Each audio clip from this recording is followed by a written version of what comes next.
Hey Mama, welcome to the Mrs. Mummy PhD podcast. I'm your host, Dr. Michelle Gibbs, wife, mama of 3, and doctor of the PhD kind. On this podcast, we talk honestly about high achievement, burnout, and what it looks like to lead well across home, work, and self. So if you're an ambitious mother scholar who's quietly exhausted by the pace you've been keeping and starting to realize that survival isn't the same as success, this podcast is for you. Mrs. Mummy PhD began during my own PhD journey as a wife and mama.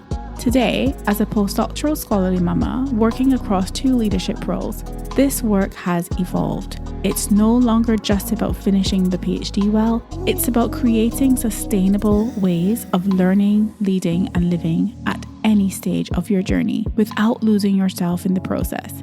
If you are ready to move from survival to restoration, you're in the right place. Let's begin. These are our journeys of becoming. Hey Mama, welcome back to the Mrs. Mummy PhD podcast. Thank you as always for being here, for showing up every week, for tuning in, and for committing to your own growth and self-leadership journey by tuning in to this podcast each week. So thank you so much. And if you've been listening for a while but you haven't subscribed, please do subscribe so that you do not miss when episodes drop. You'll be the first to be notified that there's a new episode, so make sure you subscribe.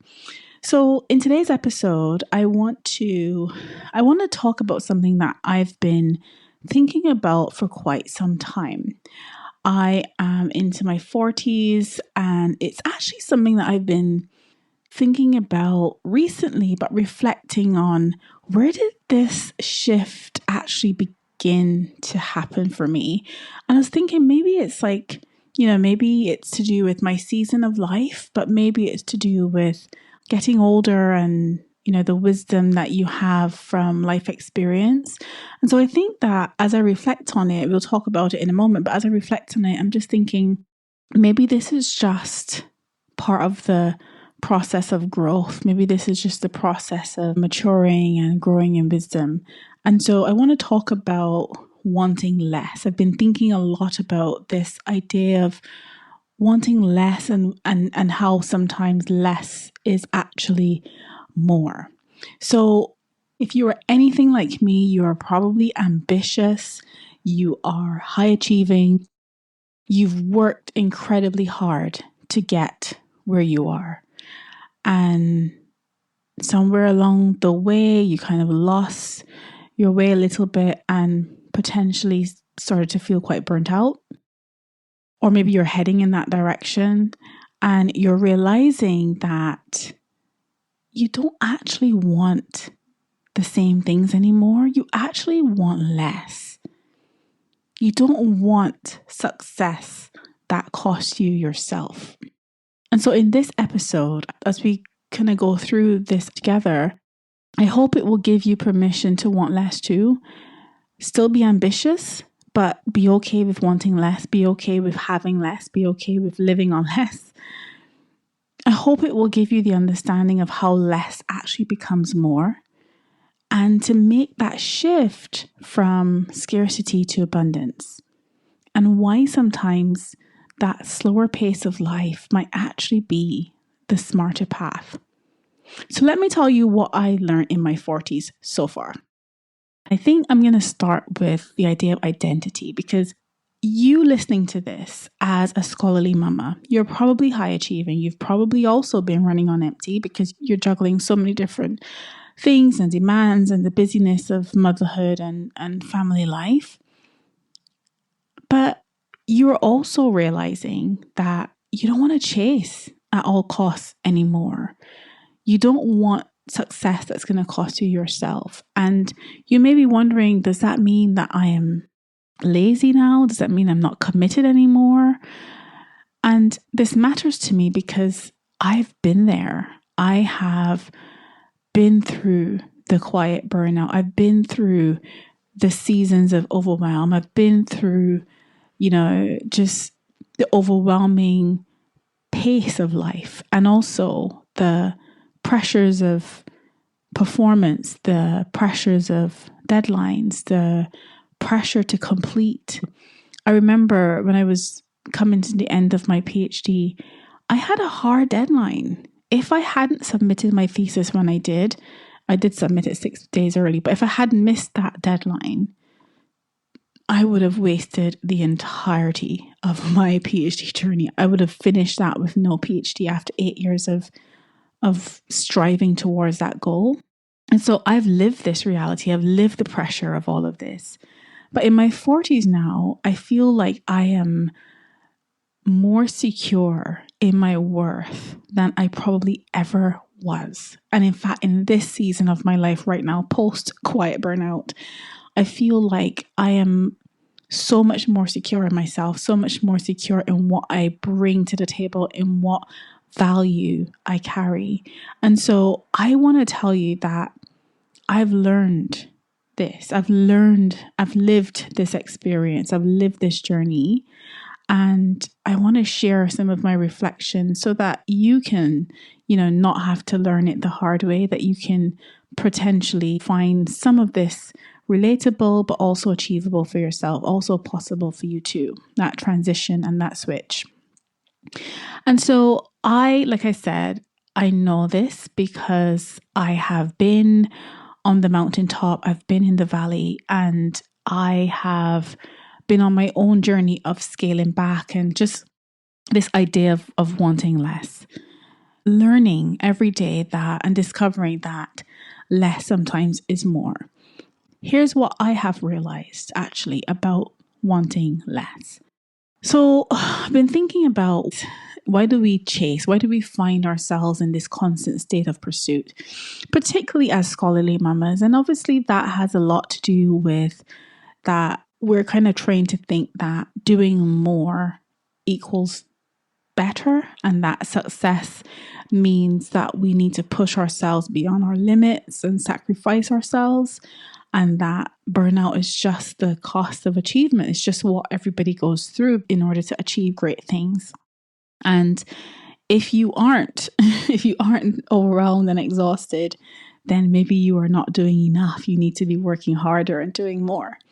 And so I think that leads really well into having a mindset of scarcity, because we're so scared of missing out on the next opportunity.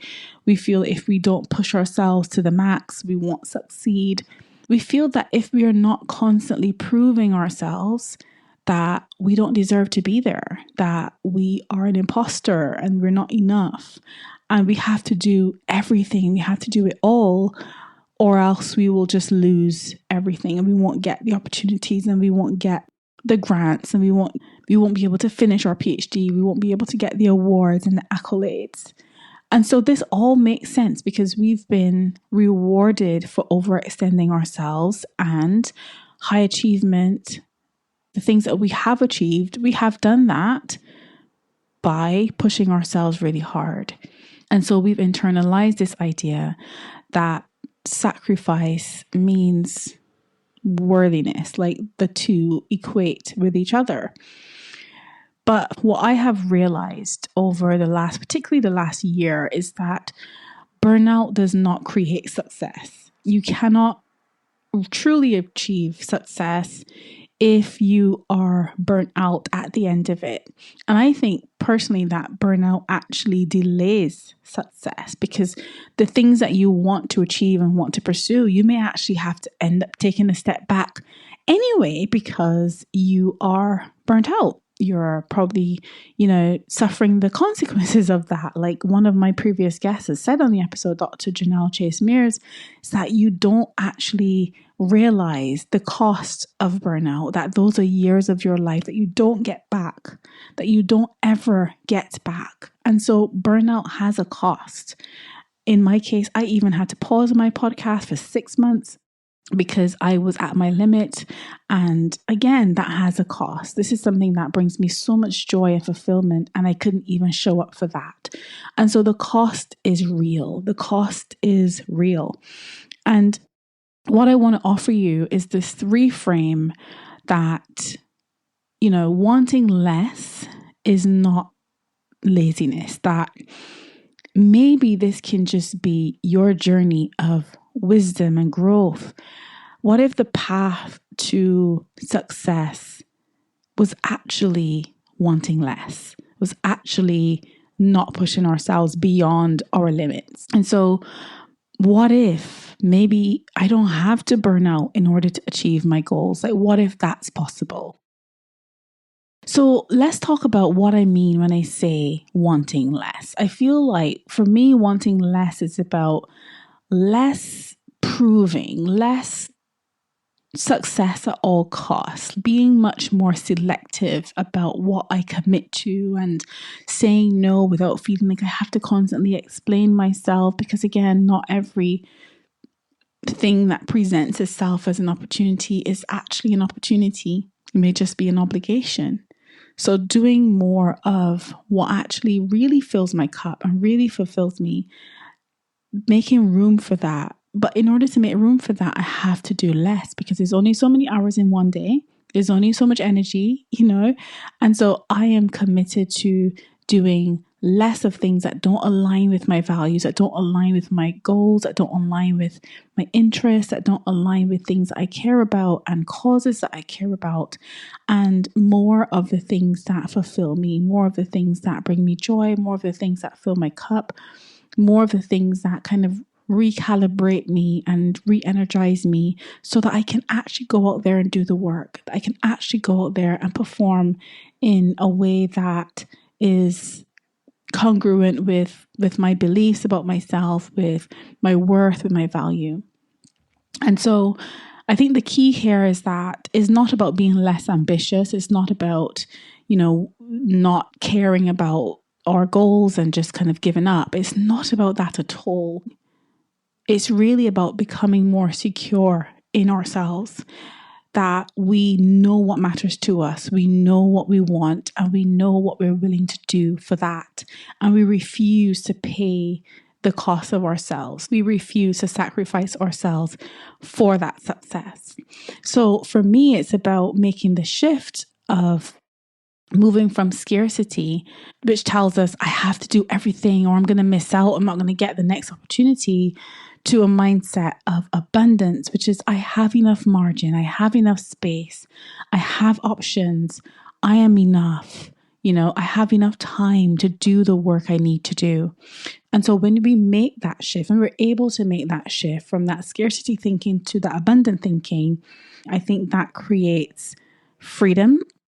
It creates options for my future. It creates space for me to breathe again. It creates time for what truly matters and the goals I want to achieve.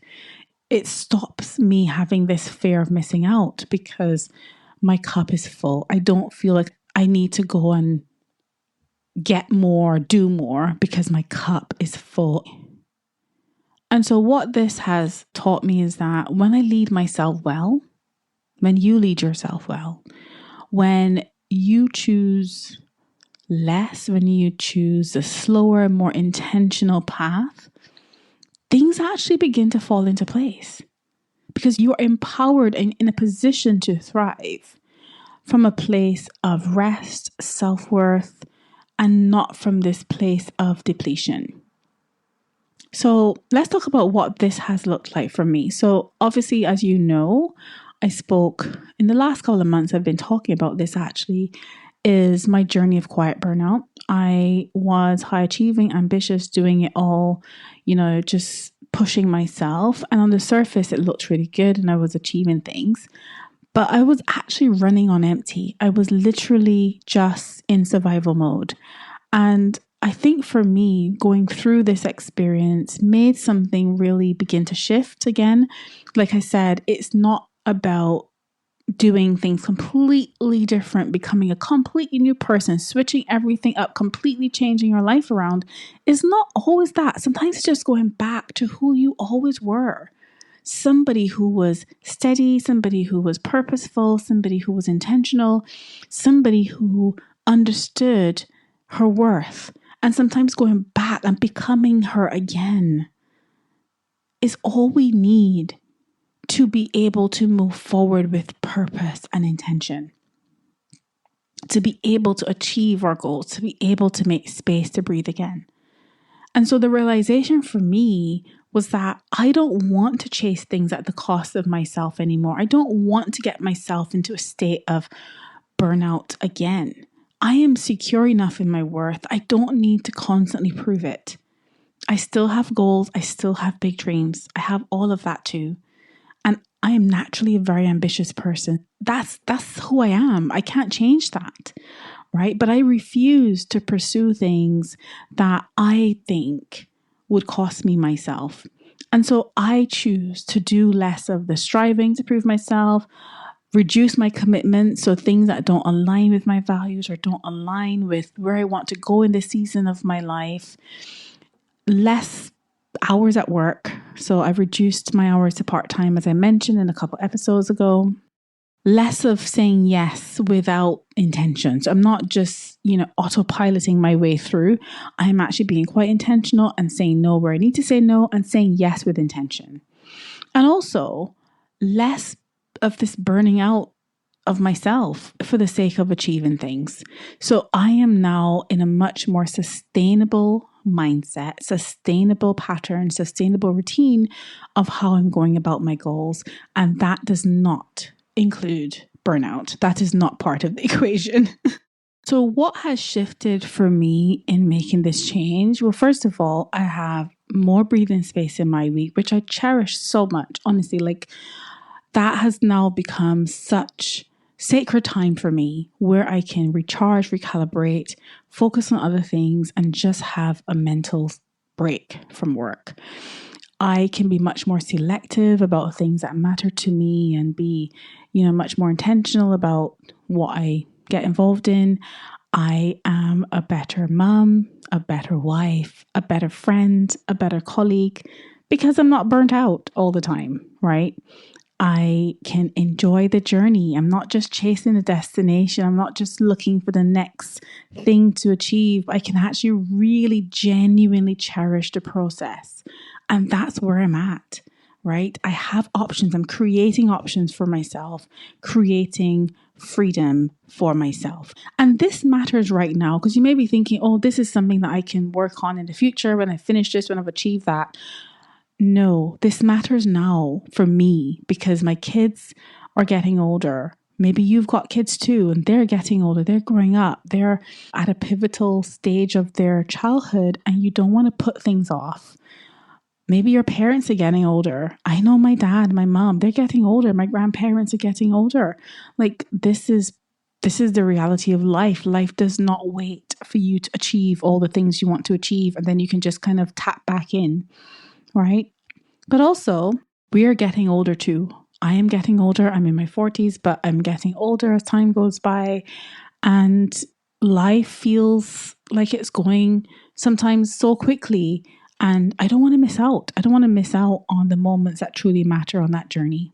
Time is not waiting for me to go through endless cycles of burnout, right? Time is moving along, and I need to make sure that I am creating sustainable systems for myself, sustainable routines, sustainable habits that will allow me to enjoy these moments because I want to enjoy my life now while I'm pursuing things. I don't want to wait. I don't want to put things off. I want to enjoy my life, my family life, my home life. I want to enjoy that, or I want to cherish that. So that matters to me.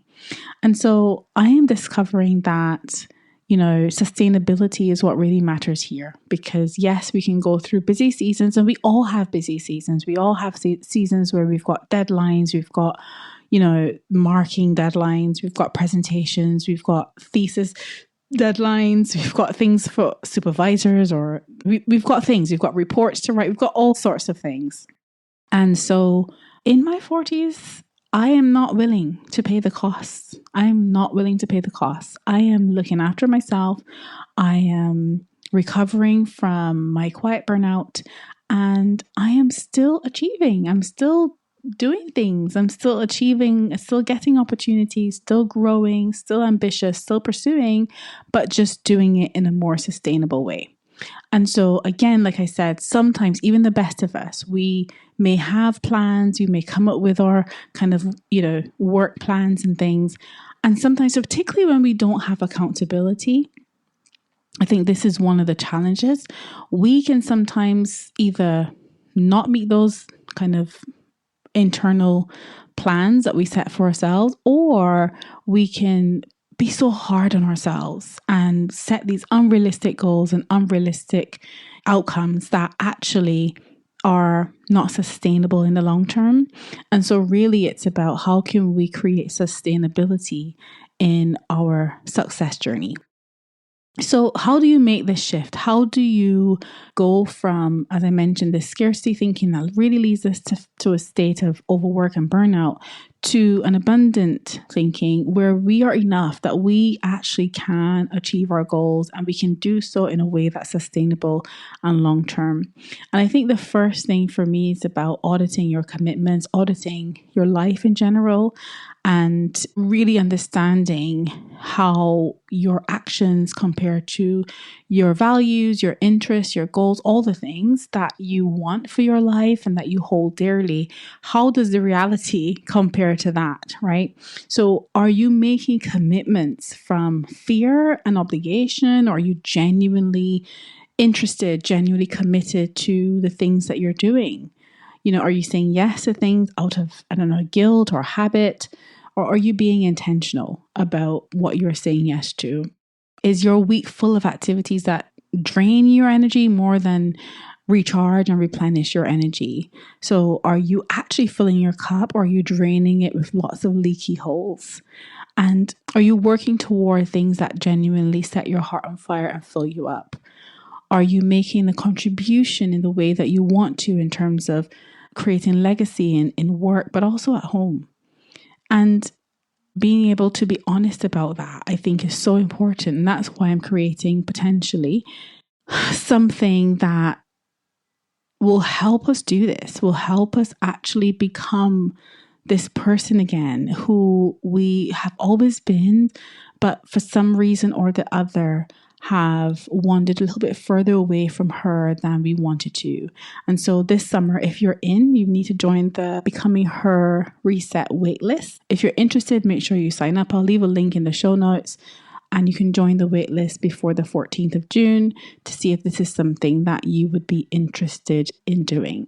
And so doing this process, I think, really allows you to see how much of your life is by design and that you've actually chosen, and how much of it have you just defaulted to? How much of it is just an autopilot, and how much of it is actually by intention? How much of it do you want to keep? How much of it do you need to step back away from and streamline a little bit? And so shifting our mindset from scarcity to abundance really allows us to do this. It really allows us to realize that we don't need to burn out in order to succeed. We can create margin. We can create options for ourselves. We can remember that we're enough and that we can achieve our goals and also have peace at the same time. Like, those two things can actually coexist. So when we are going through the various parts of our scholarly motherhood journey, it's so important to ask ourselves all the time, like, are we really operating from a place of scarcity? What if we had enough time? What if you had enough space? What if you could create space? What if you were actually worth it? What if you were worthy of the success that you are achieving, right? Because when you believe that you have margin, when you believe that there's enough, that you are enough, you will stop this overextending, grabbing, chasing, burning out cycle. And paradoxically, actually more becomes possible, less becomes more, and more becomes possible, because you're not making decisions from a place of fear, but you're making them from a place of security in yourself.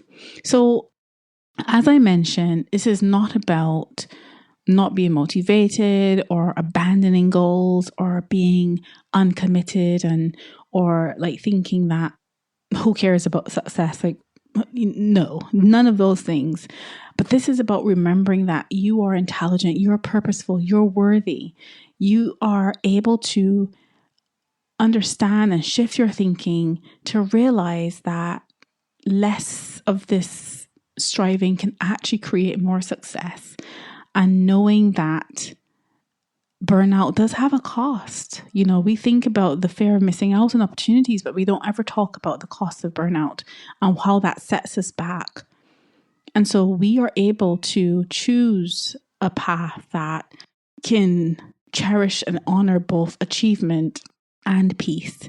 Because when you lead yourself well, things can fall into place, not because you're working harder, doing more, pushing yourself harder, but because you're working from a place of wholeness and not depletion, because you don't have to sacrifice yourself to achieve your goals. And this is what I had to remember, because I lost sight of that. It was something that I held on to so dearly when I was doing my PhD, and then stepped away from that, in the post-PhD phase. I just got swept into this cycle of overworking and overachievement. And it's about remembering that in this season of my life, I don't want success that costs me myself. Because for me, the slower, more intentional path potentially is actually the smarter one, because I can then achieve my goals and still be well and still lead myself well. And so, like I said, this week, as you go through your week, think about, what are you doing? Are you doing things that are costing you yourself slowly? Or have you kind of drifted into that path towards burnout? And what would happen if you just gave yourself permission to want less? Maybe that eventually leads you to achieving more in the end. Imagine what could become possible when you aren't running on scarcity and empty, but you begin to shift towards more abundant thinking. And so if you are realizing that you are on this path to burnout, you don't want to be there anymore, you want to do things a bit differently, you want to achieve your goals, but you don't want to do it at the cost of yourself, then I think that's quite wise. That is quite wise. So if you're interested in the Becoming Her reset this summer, just let me know. I'll leave a link in the show notes. And until next time, Mama, lead yourself gently. Continue to do that. And I will see you in the next episode. Bye for now. Thank you so much for listening. If something in today's conversation resonated with you, I want you to know this. You don't need to have it all figured out before you take your next step. This work is all about learning to lead yourself first in ways that honor your capacity, your work, your home, and yourself without burning out in the process. If you'd like to continue the conversation beyond the podcast, you're warmly invited to join Scholarly Mamas The Letter, a quiet monthly newsletter for mother scholars who value purpose beyond titles, presence at home, and peace within. You can sign up at scholarlymamas.com. And if you're feeling stuck, stretched, or just not where you want to be, you can book a free 30-minute call to help you gain clarity and explore what support might look like in this season to get from where you are to where you want to be. You can also connect with me on social media at Mrs. Mummy PhD, where I share reflections on ambition, motherhood, sustainable self-leadership, all the things for high-achieving mamas like yourself. This, Mama, is the quiet work of scholarly motherhood, and these are our journeys of becoming.